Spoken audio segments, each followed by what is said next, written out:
Welcome along to episode 5. I can't keep a straight face. We'll explain why momentarily. But welcome along to episode 5 of Outdoor Gear Chat, where we are going to be talking about mittens versus fingers shortly. Stop laughing. I'm Wayne. I'm your host for the day. Go on. I'm Cathy. I'm Cathy Casey, and I'm one of the co-owners and directors of the outdoor shop in Ambleside, the climber's shop even in Ambleside, and the Joe Brown shops in Snowdonia. Wayne, you've completely befuddled me by opening this Zoom call dressed in rubber. Yeah. Sorry, I've just been for a swim. So I said to Cathy in an email, I think about 7:30, just bear with me because I'm going to be doing an experiment. So I've just literally got out of the lake. I am dressed in neoprene with my laptop recording in my car. So that it has, hasn't it? It's knocked you a little bit. It's well, by comparison, I'm actually recording from a spare bedroom in my parents' house in the deepest south, and with my laptop balanced on pairs of my dad's jeans. So there's a lot. I think we can only go up from here, yeah, Wayne. I think exactly. we can such a glamorous lifestyle, but behind the scenes in the amazing world of technology, isn't it? That's what I was thinking this morning. I've got a little mobile router plugged into my laptop in a car on the shores of Lake Windermere. So there you go. It doesn't look it on the video, but it is as idyllic as it sounds. The lake's looking amazing and was relatively warm as well. Anyway, we're talking about gloves today, glovage. We are mittens versus fingers. So when we were talking about this one, it's only a recent revelation for me, is wearing mittens. Well, hang on a minute, my laptop's just fallen up. Wearing mittens rather than gloves, and particularly when, as we described previously, when I'm doing lots of running and having to remove gloves and so on for various reasons, and that the whole. But I've got to preempt your question. I'm getting wise to this one now.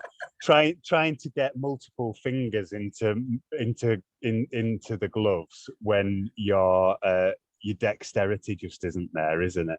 It's a bit of a challenge. It's a nightmare. It's a nightmare, and I've done similar when I've been out on routes and winter climbing routes, and just I've wanted the dexterity of a glove because I've been dealing with carabiners and with ropes. And then I've kept my thin gloves on too long. Decided because the weather's gone bad to put my big thick gloves on, and then of course my fingers wouldn't work. I couldn't get my little finger into one of them. I was stuck on a pretty airy part of the cosmic arete, trying to just cursing at my fingers. Thankfully, out of sound of the. Is it the terrace at the cosmic weather station? I think it is. You end up going up a ladder anyway onto a terrace at the cosmic weather station. But yeah, luckily I was well out of earshot of that because there were some kids up there by the time we got there. Brilliant. And that's well, just I guess answering one of the questions straight away there, as far as multi layering on gloves as well, and that I guess the difference between having a thin layer and having that dexterity and being able to grasp things, particularly stuff like zips and so on as well, isn't it? But versus having the bulky warmth at height and low temperature and so on as well. What do you use for your thin layer then? What do you have as your thin gloves? Well, often, ideally, if you can find them, a silk liner or a very, very, very light back to the silkiness for those that listened last week. Right, you use silky gloves, right? But silk is just such an amazing sort of conductor of moisture. It's a fantastic natural fibre. So yeah, a silk liner, or if you a base layer fabric, because if you think about your body, I mean, we talked the other week about layering for your body and how important that is to keep you warm. Your fingers are your extremities, and as soon as your body thinks it's getting dangerously cold, its first job is to go into self-preservation. So it transports or sucks back, if you like, all the blood from your fingers and your toes as well, any extremity, straight back into your core. So just to as self-preservation. So you need to make sure you keep your fingers warm before that happens. I mean, the best thing you can do is just keep eating and drinking, and that generates that core, that heat. So you shouldn't get to that point, but of course it's not always possible. Yeah. But if you are eating and drinking properly, if you're moving, then you, generally speaking, you'll have warm hands. Although you can find if you're using walking poles, your hands are just a little bit elevated and they will get extra cold, just because of the nature of the angle of your lower arm. All the blood will just drain out. So if you are using poles and you get cold hands, if you just loosen off your wrist straps, that can be a help. Or just walk holding your poles down is the easiest thing, and the blood will just naturally drain back to your hands. That makes a difference. But layering definitely for your hands is important. And if you're particularly if you have got bad circulation, a lot of people have, a lot of ladies my age definitely have. And that layer just means if you're taking your thick glove off to do a zip, to work a rucksack buckle, any kind of little fiddly little job, if you're climbing in the winter and putting on crampons, then it just protects your skin from that instant cold. And all of that moisture on your hand as well, because you've got lots and lots of sweat glands in your hands too, just like your feet. So they will sweat a lot. And of course, if they're just immediately taken out and put into a cold, icy wind, your hands will freeze, and then your body's got to work hard to warm them up again. So a liner glove can make a big difference there. That's and that was one of the other questions that I had, was about that windproofness as well. That what I found, I had I'm a big fan of, again, of merino. I've got some merino liner gloves which are just amazing, but they're useless as far as wind goes. So I had some, I can't remember what they were called, but I think they were the Montaigne Extreme Mitt, and they were just like a windproof overglove, and they were absolutely, I've lost them, but they were absolutely brilliant at that. You know, you could put a wet glove into them, and that heat that then will be generated, and the windproofing was just amazing. So those, but they were like a lobster mitt. They were a really funny thing. But like you said, then you could whip them off really quickly, do something fairly, fiddly, and then put them back on really quickly again. So they were keeping the wind super. off. Absolutely. Yeah, Yeah. and I didn't. Again, I always get the phrase. Is it Pertec or Pertex? It's Pertex. Pertex. Tex as in Yeah. textile, So and as in perseverance mills. Yeah, I like that. Experience skills. But yeah, getting like Pertex gloves all wet, and then sort of wringing them out. But then I'd always shove them in the extreme mitt, and they'd dry off in next to no time. It was absolutely Well, you've got that thing that we sort of touched on again sort of a few weeks ago with layering, in that something that's windproof is almost certainly going to dry more quickly than something that's waterproof. And so if you're backpacking, for example, and you need your gloves to dry quickly, then you're almost better to look at a windproof glove, or something like a soft shell glove. So that's kind of a tough outer fabric, but it's not taped, for example, and it hasn't got a waterproof liner. So you can get to the end of the day, you can wring them out, you can just lay in your sleeping bag, pop them on your tummy, and your body heat would have them toasty dry, ready for the next day. But if you were carrying a waterproof glove, you probably, maybe you'd need to go into somewhere to dry them out. They wouldn't dry that readily, certainly not if it was proper liquid sunshine. Yeah. Traditional Cumbrian, yeah. And then then there's a bunch of stuff like you've mentioned a few times about expeditions as well, and then the different, I guess, different styles of gloves that you're going to have to take on stuff like that rather than just hiking and so on as well. So why would that differ at all? Yeah, it depends how high you're going, and it depends, if you may not be going high, you might be going to a really extreme cold area if you're going into the Arctic. And it goes back to insulation, and there's so many crossovers, and we talked about this last week in sleeping bags. It's that insulation that is really key, and that ability to trap as much air around your hand and to keep that air that your hands worked to warm up next to your hand so that it doesn't get all squished out. And layering absolutely comes into its own in extreme cold. And you do have, you come into the shop and you see the extreme down mitts, and they're absolutely colossal. And you're just saying, well, how do you do anything with those on? And you don't. It's because you've got layers on underneath. But one thing you do have to be very, very careful of with your layers is to make sure they fit. Because what you don't want is too many layers making your glove tight. If you have a tight glove, that means that the insulation gets crushed, it can't work as efficiently. And you will also be in danger if you are at altitude, if you are at extreme cold, where your body is trying to pull the blood back into your core. If you do have tight gloves, and that can cause a real issue. They don't have to be very tight. They can just feel a little bit tight, and that can actually cause some pretty major issues. So you do need to be really careful to make sure your gloves are fitting well around your hands. You've still got plenty of movement, you've got plenty of dexterity. I'm doing this on the podcast, I'm wiggling my fingers. Yeah. I know it doesn't work, but I'm still doing it. But it's so important that you've got that ability there to make sure your hands aren't too tight inside your great big down mitts, and you'd use those for all of the times when you're not needing to do technical work. They also, when you get to your tent, you can take off your down mitts and you can put them on your toes and keep them toasty as well. They work because they're nice and big. You can just slip your feet in and you've got these huge slippers. Brilliant. These huge slippers. And yeah, just I think you just mentioned this just before we started recording, but about little ones as well. So like babies, small children as well, particularly if you're carrying them in carriers. I know we're flipping extremes from high altitude mountaineering to carrying children in baby carriers, but it is important to know, isn't it?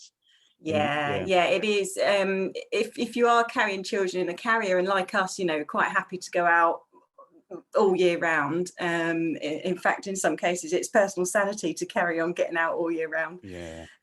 But it is just worth remembering, while they're sitting in that carrier, they're not generating any body heat at all. They're not moving. So it is really important that they have toasty toes and toasty hands in particular. And I know trying to keep a mitten on a small child is nigh on impossible. But it is a case of just being really, really, really strict about that, and just checking the fingers all the time and the toes frequently, just to make sure they're not cold, keeping them fed and watered. And that, important to know again that one of my mountain experiences, I think, was I just couldn't get warm one particular day, and it was that it's those. Thankfully the colleague I was with at the time was like, well, have you got any more clothes to put on? I was like, well, I've just put on a couple of pairs of gloves, I had a hat on, and had all sorts on anyway, and we were moving. We weren't moving particularly fast, but we were, and she just said, oh, well, you need to eat then. And that was it. It was just, and so it was instant. It really was. It was like that, that I could almost feel the fire starting to burn as I started heating up. But having those, it's those. Well, I guess all of us, even the experienced people, forget that you need to go through that, don't you? Get more clothes on, move faster, or eat, and those are the things that will help you warm up. Warmth doesn't just happen, you have to generate it. That's the key. And particularly with your hands, it is really, really important. I'm just going to go back actually, because you mentioned lobster claw, and there's probably some people listening not having a clue what that is. So your lobster claw mitt, it has a thumb section, it has a section for your forefinger, so you've got that pincer movement. I'm doing it again, aren't I? I was just going to say that. It's not going to work. So it works great visually, but not audio. Come So into the shop. Come into the shop. It's yeah, much easier. yeah. And then you have another section for your three final fingers. So it's like a mitten hybrid, mitten glove combo. So you can still keep that dexterity, but you've still got all the warmth of a mitt. And of course, it's very easy to just slide your fingers out and bunch them up inside your mitt to keep all your fingers warm that way. Yeah, awesome. Yeah, sometimes actually, if you get super bad circulation, just carrying a couple of hand warmers and chucking them in can make a difference. And that's a good one when you're out with kids. Actually, we always carried some hand warmers in our first aid kit. And if they do start getting really chilly, because with kids everything happens super quickly, and you think, oh, they're a bit chilly, and then suddenly they're badly chilly. So you just keep a couple of hand warmers and save yourself a lot of grief. I'm just furiously looking out of my car window to see where my children are now, actually, because they're both in wetsuits, and that is a rather appropriate story. My daughter, my 8-year-old daughter, the other week we were down in the lake, and she's like, I'm fine. I'm like, yeah, you're not looking that fine. Your face is going a bit blue. I'm fine. And then she's like literally sat on the lake shore shuddering. She was so cold. It's like, I don't feel well, Daddy. And we're like, no, it's because you've got hypothermia. She was, bless her. But nobody panic. No, exactly. 15 minutes sat in the dry robe with me hugging her, and she was all right again. She's like, I felt so cold. And I'm like, yeah, no, just remember that'll come in handy later life. So yeah. So that comes back to the heat loss story then, though, doesn't it? Is as far as that whole body heat moving from your extremities back in. So that, yeah, I guess and reiterating some of the stuff that we said on previous podcasts about the heat loss thing. So you're going to lose heat if your hands get wet. You're going to lose heat if your hands are, exposed to wind. Particularly kills my hands and then makes my body super cold. And that's where the layering comes in again, I guess, doesn't it? But yeah, and the layering, I think we'll probably just go back onto fit here, because a lot of customers come in and say, what size glove do I need? And the thing is, a lot of the manufacturers use a glove size chart, which is great to give you an idea, but that size chart covers the width of the back of your palm. It doesn't take into account the length and the breadth of your fingers, or length and the width of your fingers. So if you come into our shops in the winter, you'll see just an unbelievable quantity of gloves. And the reason that those are there is partly because my husband has got so fed up over the years of having cold hands. The idea is you can just come in and you can just try whichever glove fits your hand is the one for you, and there'll be a huge choice in each category as well. It doesn't matter if you're looking for a liner glove, if you're looking for just a basic glove for walking in mild conditions, or if you're looking for something for a bit warmer for early spring and late autumn, or if you're looking for something all year round right through to expedition. We've also got the old faithful Dachstein mitts, which are an all-time favourite. They've been used by winter mountaineers since the 50s, and they're just so basic: boiled wool, a thumb, a mitt, but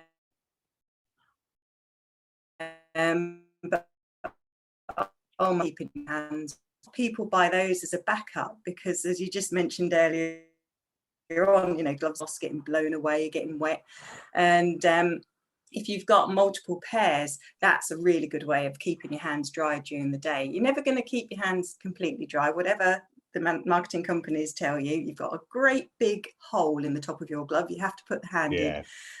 So if that's on the outside of your jacket and you're walking, all that lovely water's beading up off of your lovely jacket that's been washed and looked after well, and it's just going to pool in your gloves. So you do need to perhaps sometimes, if you're out for a long period of time, and I know a lot of winter mountain instructors work on 4 to 5 pairs a day, just to make sure that they can keep their hands dry. As soon as one pair gets wet, they go in the pack, dry ones go on to keep the hands completely dry, so they can keep that dexterity all day. Yeah, awesome. You just mentioned something there that I wanted to go back to as well, and it's just escaped my mind now. Was it the big hole in you? Oh, it absolutely was, yeah. Because I guess there's that the whole, do I stick my jacket sleeve into my glove, or do I have my jacket sleeve over the top of my glove as well? Yeah, And and that, that's yeah, go on, yeah, yeah, go on, that's because you're doing really that, you're doing important. the right face there. Yeah, Yeah, is that, yeah, all right, okay. So, yeah, yeah. so, go on. Rule one, when you're buying gloves, come in with your outer jacket that you're going to be using them with, because they've all got different width cuffs. And I bought a jacket the other week, well, last year actually, and it's a winter mountaineering jacket, but actually I can't fit my gloves underneath it. So if I'm walking in, I can't actually fit my winter gloves underneath the cuff. I've got to have them on the outside, which is potentially an issue if I'm walking in rain and before you get Yeah. to the snow line. So yeah, try on. If you're buying decent winter gloves, come in, bring your waterproof, try them on with it, and make sure you can fit them under and over, or as you wish, as your personal preference is. Yeah. Well, Yeah. yeah, because that's it. And I know, like, I've had a few mates when we've been out doing various things, and they've had the jacket tucked into the glove, and then they're just going, "Why are my hands wet?" And you're like, "Well, it's because literally everything's running straight into the glove, isn't it?" And then and then getting really, really cold hands as a result of that, rather than the opposite. And I think I know. Do you know Stu Smith? Yeah, I know Stu. Hi, I know. Stuart. Yeah, hi, Stu. And I know he's always going on about his using marigolds. Basically, Yes. I think on one of his blogs, he's gone through using various. I've got to use the term rubber gloves to keep his Yeah. to keep his Yes. hands warm, frankly, and that as far as breathability versus durability versus waterproofedness as well. I Yeah. think so. Yeah. But that's where was I going to go with that one? I was going somewhere with that one. I guess as far as the heat loss and waterproofedness as well, but that whole keeping you in a similar way to we were talking about socks the other week, keeping your hands in a decent state, or your fingers particularly in a decent state that they're going to be used. There's no point in them getting really wet and almost it's trench Yeah. No, footy, because you don't want that. You don't want that. No, no, no, no. or No. get that, No. and that painful feeling. He says, looking, I can't show you my, they can't, they're like they're Oh, your fingers are look, very white. yeah, Yeah. exactly, and they're all crinkly and horrible from being in the lake at the but that having that and then being unable to do anything with your Yeah. hands as the day goes No, on. that's just starts getting dangerous. But we do have. I mean, one of the other. You're just saying about sort of looking after your hand or your fingers. One other really key thing actually on a glove, if you are out in the winter, is a nose wipe. Or if you're on expedition as well, you can get if you look, that a lot of them have a lovely soft fabric on the base of the thumb, and that's a nose wipe, and that does make a big difference as well, believe it or not, because if you're out all day and you're having to wipe your nose on just a basic waterproof fabric, and A if you're bit out. chafy on your nose. Oh yeah. I had a particularly nasty expedition. That partly my fault as well. I was walking on the glacier, I forgot to put sun lotion up my nose because obviously the sun bounces off the snow and you need to put sun lotion actually up your nose, so everything burnt, and then I didn't have a lovely warm, lovely soft nose wipe on my glove, and it was bad. It was bad. Just painful. And removing gloves and putting them back on. Quite some time ago now, somebody gave me a top tip about having like one of the faux carabiners on my rucksack somewhere, and then having most gloves of various things have loops now to attach them on. But so many of my mates have lost gloves for all sorts of reasons. They've taken one glove off for a call of nature in the middle of the night, and then it's been a bit blustery, and they're like, "Well, where's the glove gone?" That black glove in the dark, I can't find it. Exactly, yeah. So hook the glove onto you, and then do whatever you're going to be doing, and then unhook it and put it back on or something. But it was just one of those. I think it's like, is it like you can get them for £1 or something, can't you? Ridiculous, and they're no use climbing, but great for attaching stuff to. And I guess the other thing as well is having gloves that have attachment points for all sorts of stuff, light poles, and I guess where you've got little carabiner loops on a lot of climbing gloves, so you can just clip them onto your harness so the glove actually faces down, so you don't get them filled up with snow, which is really annoying, because otherwise you get wet. Trying to get wet hands in a glove is obviously very, very difficult. You will find actually wet hands will go better into a glove with a brushed liner as opposed to a silky liner. So that works better. A lot of gloves these days, quality gloves, have their liners sewn in properly as well. So back in the day, you could get cheap ski gloves, and if you pulled out a damp hand, all of the lining came out as well. So you just had a pointless. You couldn't stick your fingers back in.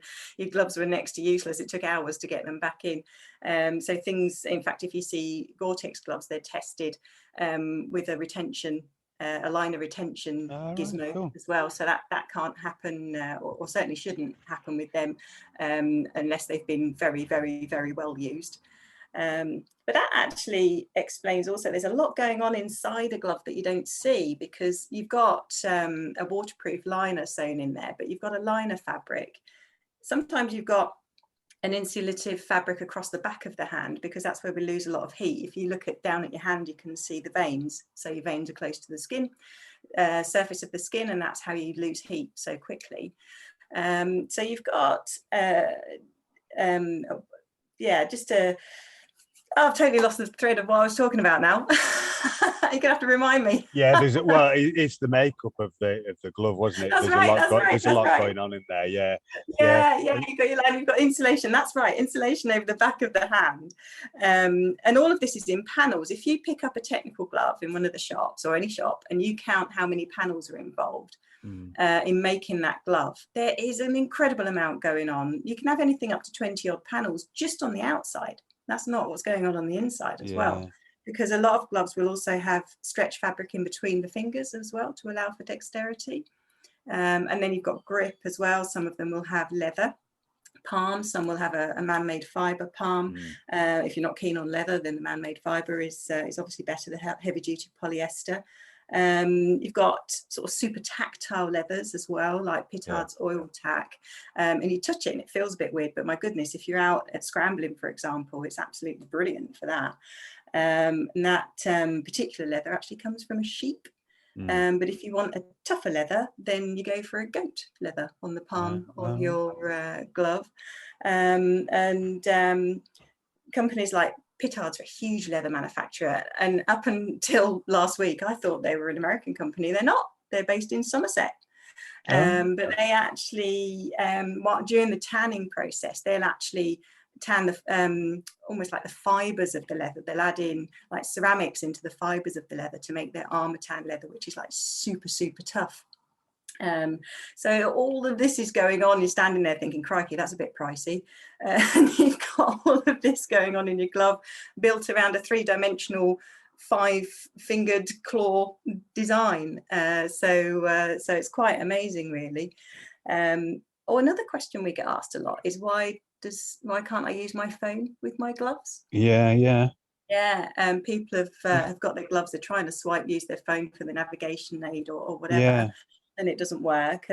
Most screens are designed to work with an electrically conductive element. So your finger is electrically conductive, but of course, as soon as you put some fabric in between it, your phone hasn't a clue you lose that, right? You're touching it. So you can buy gloves with an electric filament woven into the finger, or even printed on to the digit, your sort of main finger, and that will mean that you can use your gloves.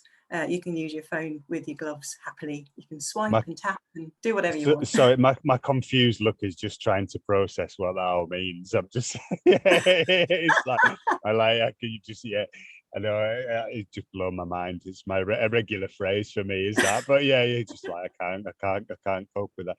Yeah, because I guess that's it, though. And again, like we were saying the other day about the manufacturing process for socks, is technology. It just seems to have changed dramatically in not a great space of time, really. You know, gloves in my view have changed hugely, and that whole thing he says, holding out his thumb and his finger again, being able to use your phone with your gloves on is quite something, isn't it?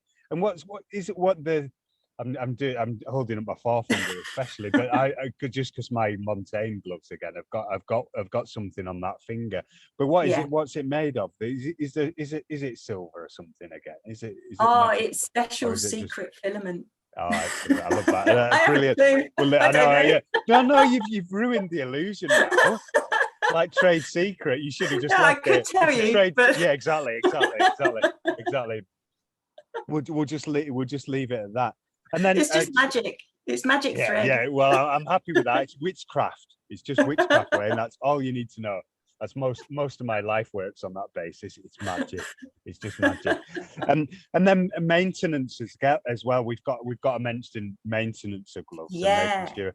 And I know. I buy the merino base gloves that I use are just they're like a tenner or something like that. I tend to buy 3 or 4 pairs just because I think I go through the thumb regularly. He says, and it's mostly because I pull them off like that, which is With your teeth. it is because when my hands are too cold and all the rest are too wet, I always pull off the right thumb first and get a hole in the right thumb and wonder why. But that's why. So I just buy loads of pairs of them.